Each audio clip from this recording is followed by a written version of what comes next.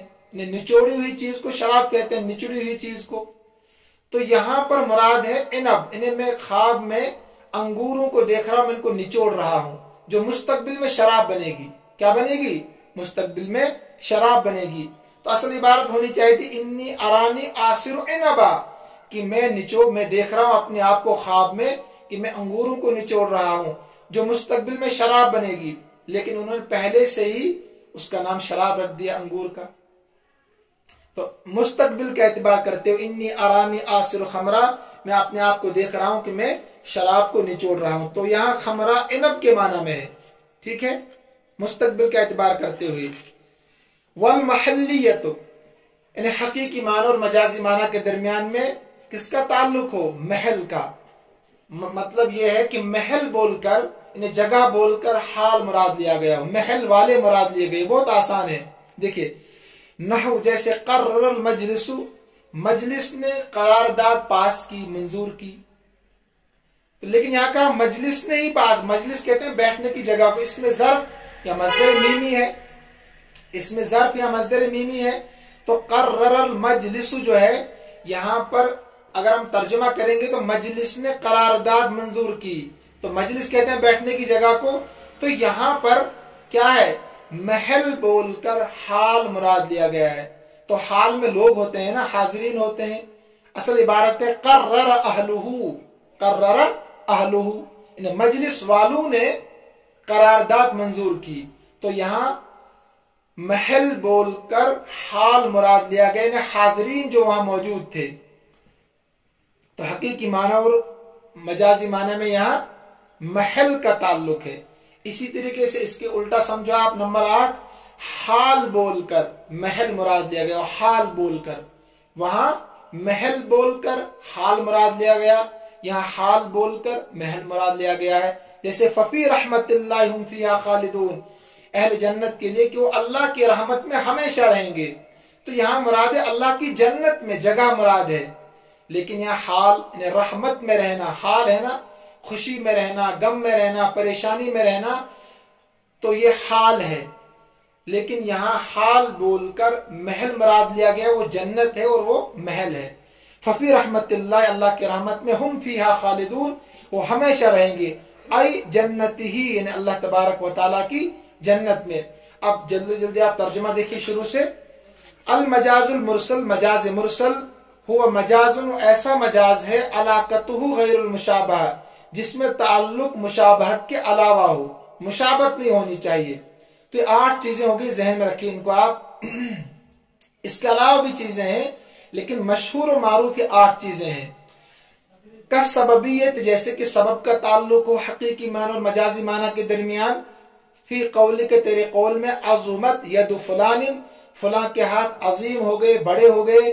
ای نعمتہ، یعنی اس کی نعمتیں بڑھ گئی جن کا سبب ہاتھ ہے. مسببیت، حقیقی معنی اور مجازی معنی کے درمیان مسبب کا تعلق ہو. تیرے قول میں، امطرت السماء نباتا، آسمان نے سبزہ اگایا، انہیں مطرن، بارش کو برسایا، جس کا سبب نبات ہے، سبزہ ہے. جزئیت کا تعلق ہو تیرے قول میں، ارسلت العیون لتطلع علی احوال العدو، میں نے آنکھوں کو بھیجا تاکہ دشمن کی حالت سے واقف ہو جائے. ای الجواسیس، اصل عبارت ہے ارسلت الجواسیس. کل کا تعلق ہو، کلیت کا تعلق ہو. یجعلون اصابعهم فی آذانہم، ڈالتے ہیں اپنی انگلیوں کو اپنے کانوں میں. ای اناملہم، اپنے پوروں کو. انامل کہتے ہیں پوروں کو. آپ کو الفاظ پر زیادہ توجہ دینے کی ضرورت ہے، امتحان کے مطابق میں کہہ رہا ہوں، کیونکہ آپ